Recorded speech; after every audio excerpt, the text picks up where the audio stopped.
ओडिशा के पुरी से इस वक्त की बड़ी खबर। ओडिशा के पुरी में रथ के सामने मची भगदड़।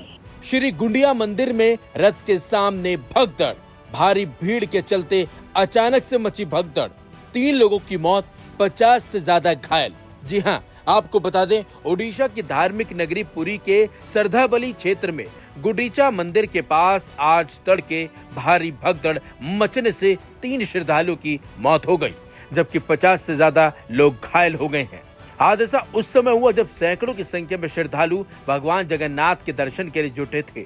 पुरी के जिलाधिकारी सिद्धार्थ एस स्वैन ने समाचार एजेंसी पीटीआई को बताया कि यह घटना सुबह करीब 4 बजे घटी, जब श्रद्धालुओं की भीड़ अचानक बेकाबू हो गई। घायलों को पास के अस्पताल में भर्ती कराया गया है, जहां 6 लोगों की हालत काफी नाजुक बताई जा रही है। डॉक्टरों की टीम लगातार निगरानी कर रही है। मारे गए 3 श्रद्धालुओं की पहचान भी हो चुकी है। बसंत साहू, प्रेमकांत मोहंती और प्रवाती दास के रूप में इन तीनों की पहचान हुई है। वहीं जिला प्रशासन ने हादसे की जांच के आदेश भी दे दिए हैं और हालात को काबू में करने के लिए सुरक्षा बलों की तैनाती और ज्यादा बढ़ा दी गई है। बताया जा रहा है कि यहाँ हादसा रथ यात्रा उत्सव के चलते उमड़ी भीड़ के कारण हुआ है। इस घटना ने प्रशासन की तैयारियों पर भी अब सवाल खड़े कर दिए हैं, क्योंकि जहां भगदड़ हुई वहां पर्याप्त पुलिस बल और सुरक्षा इंतजाम नहीं थे।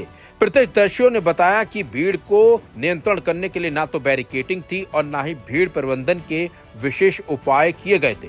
इससे पहले भी शुक्रवार को देवी सुभद्रा के रथ के पास भगदड़ हुई थी और भीड़ भी ज्यादा बढ़ गई थी। बताया जा रहा है कि दबाव से 625 श्रद्धालु बीमार भी हो गए हैं। Aim right, achieve big. At KR Mangalam University, we provide you the platform to turn your dreams into reality.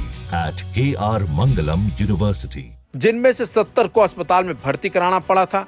Odisha के कानून मंत्री पृथ्वीराज हरिचंदन ने बताया कि उन्होंने मुख्यमंत्री मोहन चरण मांझी को घटना की जानकारी दी है। उन्होंने जांच के आदेश देते हुए दोषियों के खिलाफ कड़ी कार्रवाई का भरोसा भी दिया है। आपको बता दें, उड़ीसा में इस वक्त जगन्नाथ यात्रा चल रही है। लाखों की संख्या में श्रद्धालु पहुंचे हैं और उसके बावजूद यह हादसा होता है तो प्रशासन की तैयारियों पर सवाल उठने लाजमी हैं, क्योंकि यहाँ भगदड़ अचानक से मची और 3 लोगों की जान चली गई। हालांकि बताया जा रहा है कि अभी भी कई जो लोग हैं उनकी हालत गंभीर बनी हुई है।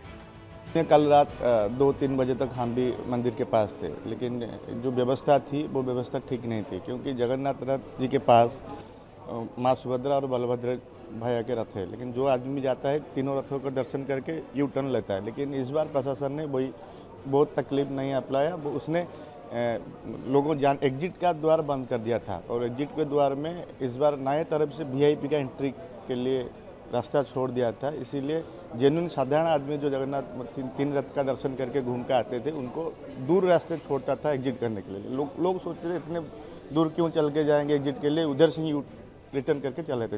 एक रास्ता रह गया जहाँ से एंट्री होते हैं वहीं से एग्जिट होते हैं, जिसके वजह से रात को लोग भीड़ बढ़ता रहा एवं ट्रैफिक में व्यवस्था भी बहुत गलत था, क्योंकि अनऑथराइज्ड पास गाड़ी बहुत मात्रा से मंदिर के पास आता रहा रात भर।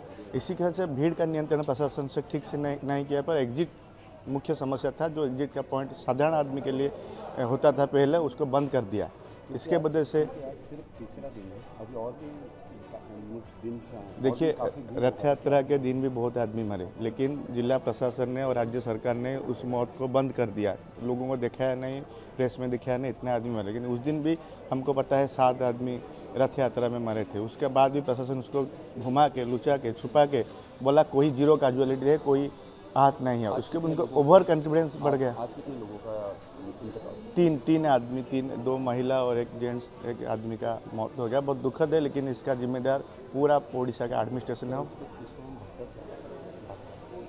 क्योंकि एग्जिट नहीं था ना। एग्जिट नहीं था, एंट्रेंस जिस रास्ते से लोग जाते थे वही रास्ते से लोग निकल के आते थे, क्योंकि एग्जिट जहाँ था वहीं पर उन्होंने वीआईपी के लिए व्यवस्था बनाया था। इसके बदले से लोग ज़्यादा दूर चल के एग्जिट करने के बदले वही रास्ते से, और महाप्रभु दर्शन के लिए लोग आते नहीं लोग। और एक भी पुलिस भी रात में नहीं था, एक भी प्रशासन का अधिकारी रात में कोई भी नहीं थे।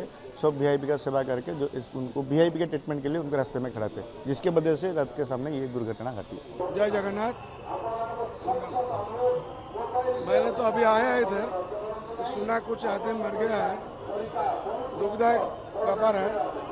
लेकिन जगन्नाथ के रथ का पास में ऐसा पहले बार हुआ, इसलिए अभी तक सब उसको अच्छा से अरेंजमेंट करना चाहिए। तो जैसे और कुछ आदमी का कुछ परेशान कोई हैरान नहीं होगा, इसीलिए मैं प्रशासक को अनुरोध करता हूँ, जैसे कोई आदमी का दूसरा कोई परेशान नहीं हो पाएगा।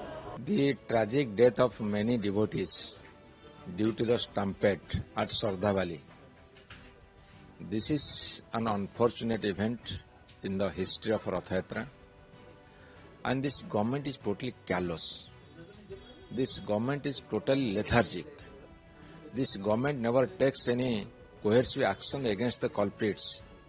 Those who are responsible for all these misdeeds or mishappenings or this kind of unfortunate events, they are not taken into the task.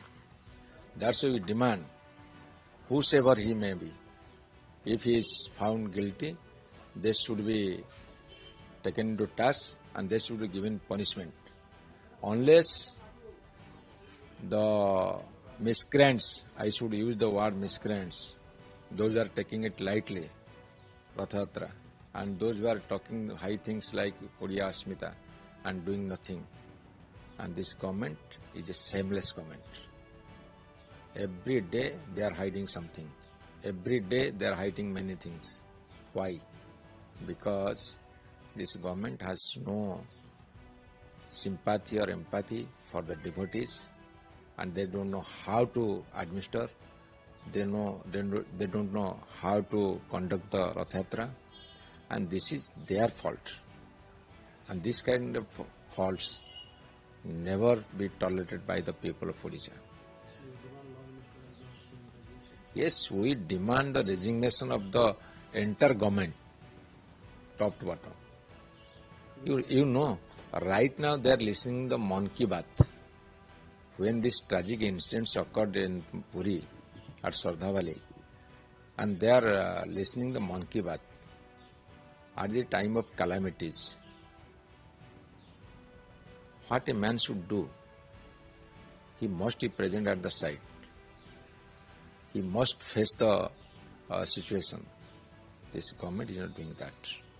Rather, they are spending time just like monarchs, kings with feudal mentality.